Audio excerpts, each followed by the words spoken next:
Hey everybody, welcome to episode 6 of Improv Ideas. This is the first of many episodes that we will be doing where we dive into different modes of the major scales, harmonic minor scales, and melodic minor scales. And I figured the Dorian mode would be a good one to start out with because it is one of the most commonly used scales to improvise over a minor chord, whether you're doing it over rock, jazz, blues, funk. It's got so many great applications and one of the easier modes to put into practice. So as we do each of these episodes covering different modes, I'm going to be breaking down each episode into 4 different sections.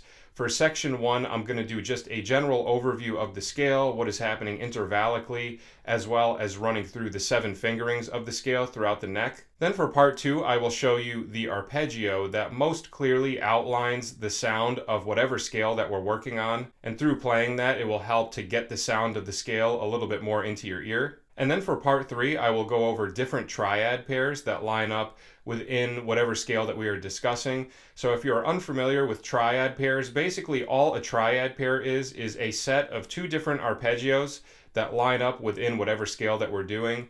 And there could be, a variety of different ones that line up in any given scale. So I'm going to give you 3 triad pairs for every mode that we cover throughout this series. And then for part 4, I will do my typical demonstration of improvising within this mode over a chord vamp and try to implement all of the different ideas that we discussed in the video so you can hear everything put into practice. And as always, if you would like JPEGs of everything that I go over today with the 7 scale fingerings, the arpeggios, the triad pairs, as well as 5 licks within this mode, you can head over to patreon.com/MikeAudetteMusic. And one other thing that I want to mention really quick is that if you haven't checked out my 3rd episode of Scales Deconstructed, where I talk about the Dorian mode and I go through the intervals, the arpeggios, and the dyads, I would recommend checking that out as well because that's a little bit more extensive in terms of all of the different inner workings of this scale. And having a better understanding of everything that I talk about in that episode will also help out a lot with everything that we talk about in this episode as well. So I will include a link for that in the description of this video, and like I said, I would recommend checking that out as well if you have the time. Okay, so to start out, let's talk about what is happening intervallically within the Dorian mode. So I'm going to do everything in the key of G. So going up the G Dorian mode, intervallically, we would have 1, 2, flat 3, 4, 5, 6, flatted 7th, and then back to octave or 8. And at the beginning of this video, I said that the Dorian mode is one of the most common scales of choice for improvising over a minor chord. And there's a very specific reason as to why that is. So when I visualize modes, I typically just like to think of them as a major scale or a minor scale with one note that differentiates itself from one of the 2. So obviously Dorian is a minor mode because we have a flatted 3rd and it is meant to be used over a minor chord. So if we look at the G Dorian mode in comparison to the G natural minor scale, or Aeolian mode if you prefer to call it that, if we compare those 2, then we can find that note that differentiates Dorian from the regular minor scale. So like we already discussed, Dorian intervallically is 1, 2, flat 3, 4, 5, 6, flat 7, 8. Now the G natural minor scale would be 1, 2, flat 3, 4, 5, flat 6, flat 7, and 8. So it's that 6th interval, right? The minor scale has a flatted 6th, and the Dorian mode has the natural 6th, the major 6th. Now the reason why Dorian is the most commonly used scale when you're soloing over minor chords is because of that major 6th interval. So basically when we are dealing with modes, we have 7 different notes. We have 4 chord tones, which is the root, 3rd, 5th, and 7th. And then we have 3 color tones, which is the 2nd, the 4th, and the 6th, or the 9, 11, and 13, whatever you prefer to call it. So if we look at the color tones that are lining up within G Dorian, we said 2, 4, and 6, right? So we have A, C, and E. Now the thing that's interesting about all 3 of those intervals is if you look at them, they are all a whole step above a chord tone. So a chord tone is 1, 3, 5, 7, right? So the 2 is a whole step above the root, right? The 4 is a whole step above the flatted 3rd. And and then the 6 is a whole step above the 5.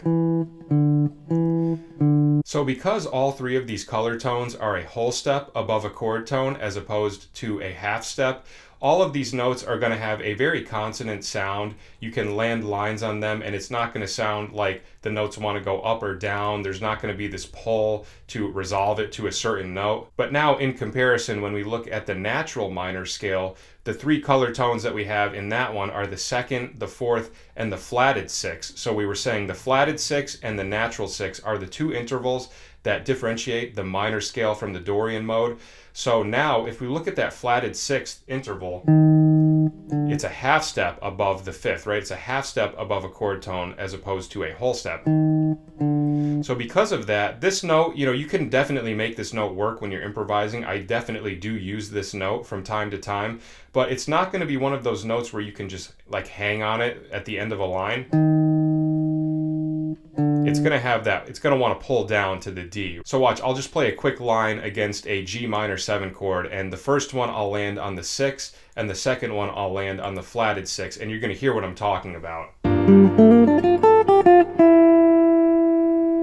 Right, that was the natural 6. Now if I do something different, landing on the flatted 6. Right here, it wants to either go down or up. Right? It doesn't have that stable conclusion like the natural 6 does, where we can just hang on it and it sounds good.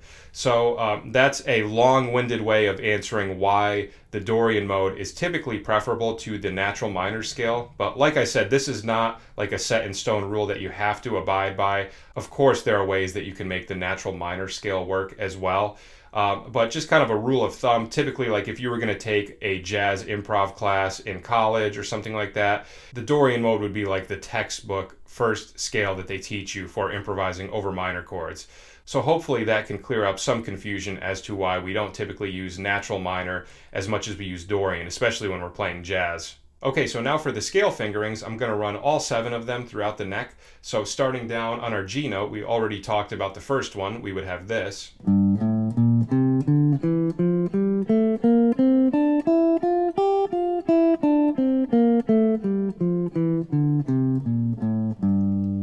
Okay, now the second one, we start on A, we would get this.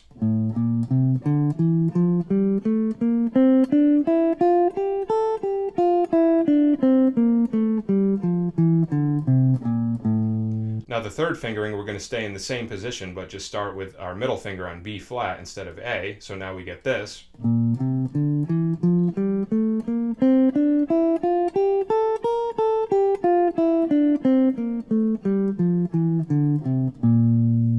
Now our fourth fingering will start on C.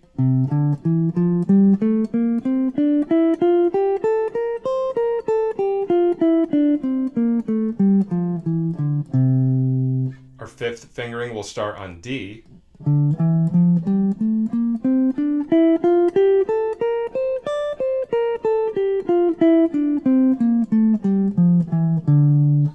Our sixth fingering will start on E.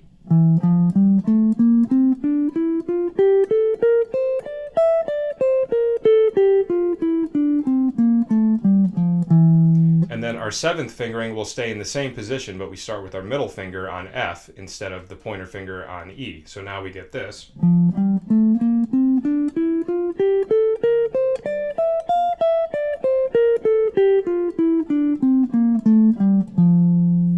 And like I said, all of these scale fingerings are available on the Patreon page at patreon.com/MikeGaudetteMusic. So in terms of arpeggios, there is always typically at least one arpeggio that really clearly outlines the sound of whatever scale that you were doing and includes that one note that differentiates itself from the other scales. And we talked about what that note is in Dorian. It's the major sixth, right? The E natural. So a great arpeggio to outline the G Dorian sound would be a G minor 6 arpeggio, because we said it's a minor mode. So we'd do our G minor arpeggio. And then the 6 is the note that makes it Dorian. So we add the 6, we get a G minor 6 arpeggio. Now we have a Dorian sound.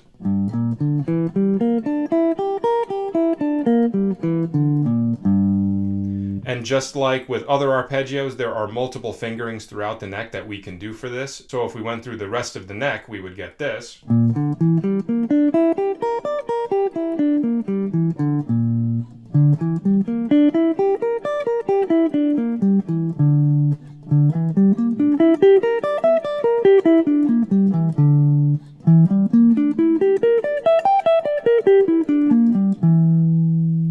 So I would recommend getting as comfortable as you can maneuvering around that arpeggio in as many spots on the neck as possible. And you can't go wrong with any of those notes because we're getting the root third and fifth, right, the arpeggio, and then we're getting one of the color tones, the six, and the six is the note that makes it Dorian. So it's just a perfect arpeggio to outline that Dorian sound. Okay, now the next thing that I would recommend experimenting with are triad pairs. So I haven't talked very much about triad pairs in a lot of my videos, but they are a very useful tool, especially for experimenting with different sounds within whatever mode that you are doing. And basically, what triad pairs are a grouping of two different arpeggios that line up within the mode that you are doing.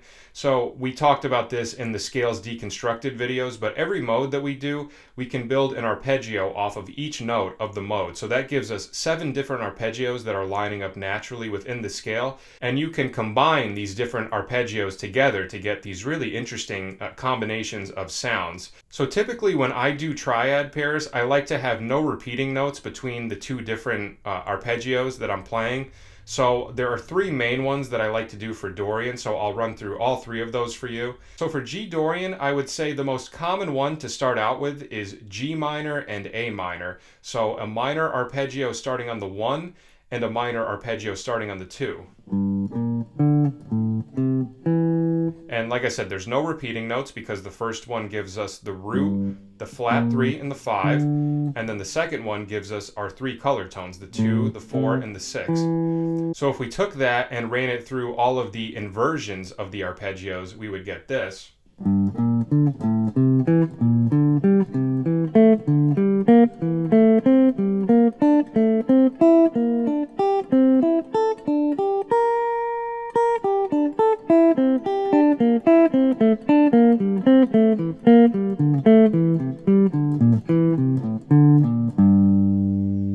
Okay, so that's a cool one to start out with. Now another one that we can also do is B flat major and C major. So a major arpeggio starting on the flatted third, as well as a major arpeggio starting on the 4.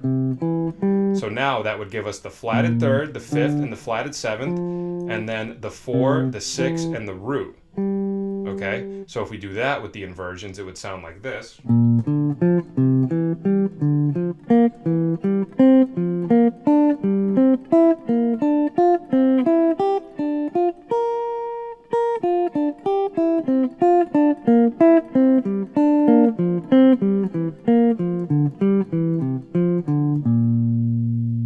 Okay, and now the last one, and probably the most interesting sounding one in my opinion, is D minor and E diminished. So we do a minor arpeggio starting on the 5th, and then a diminished arpeggio starting on the 6th.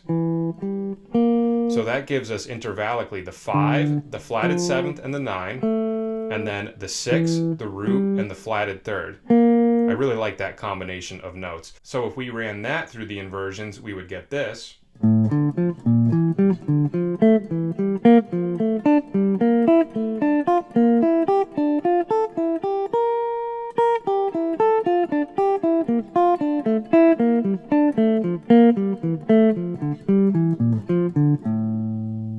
Okay, so each of these triad pairs are distinct and unique to themselves, and they each offer some great variety of arpeggios and interval combinations, and just some great options of different colors that we can add to our palette to paint around the Dorian sound more and more, and just an all-around, great tool for improvisation. So that covers the triad pairs, the arpeggios, and the scale fingerings.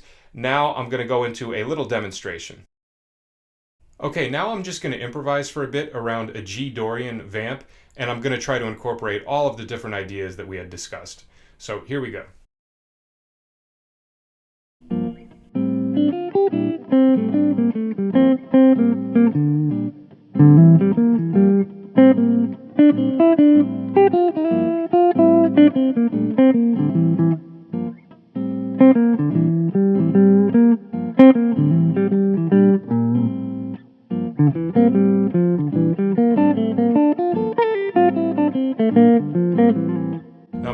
on the 6 a little bit.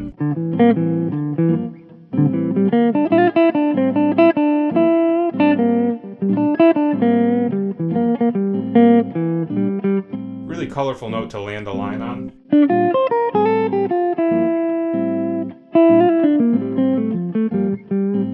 Now I'm going to emphasize the 9, another one of the color tones.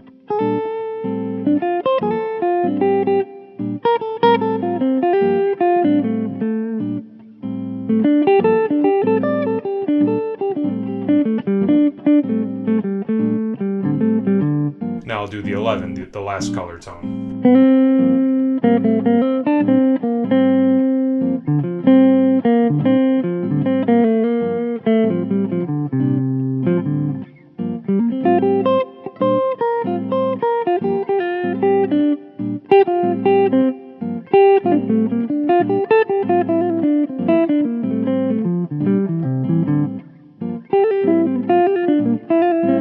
Right there I did the C major to B flat major arpeggios.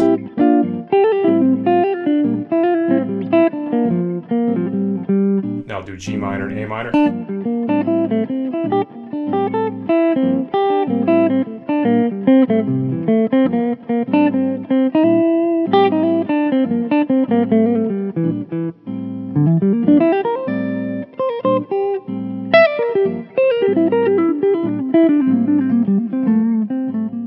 Okay, so hopefully that gives you a little bit of a better understanding as to the sound that the Dorian mode gives off, as well as some different techniques for improvisation between the arpeggios and the triad pairs, as well as utilizing the 3 color tones within this scale. And I always recommend that people try to get their ears to be as familiar as possible with the sound of each chord tone and each color tone against whatever chord you're improvising over.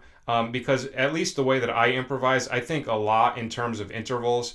Usually if people ask me, like, what are you thinking when you improvise? The most, short and concise answer I can give is intervals. I'm just always aware of what interval gives off which sort of sound against whatever chord I'm playing against. And I just, usually just choose accordingly depending on what sound I'm going for and how I want to voice lead from chord to chord. So if that line of thinking works for you like it does for me, I would recommend just try to get as comfortable as you can with that, and you'll probably be getting a lot of new sounds into your playing in a relatively short period of time. So that is our episode for this week. I hope you enjoyed it, and I hope you learned some stuff. And like I said, if you would like PDFs of all of the scale fingerings, the arpeggios, the triad pairs, as well as 5 licks within this scale, you can head over to patreon.com/MikeAudetteMusic. That is our episode for this week. Thank you so much for watching, and I will see you at the next episode. Take care.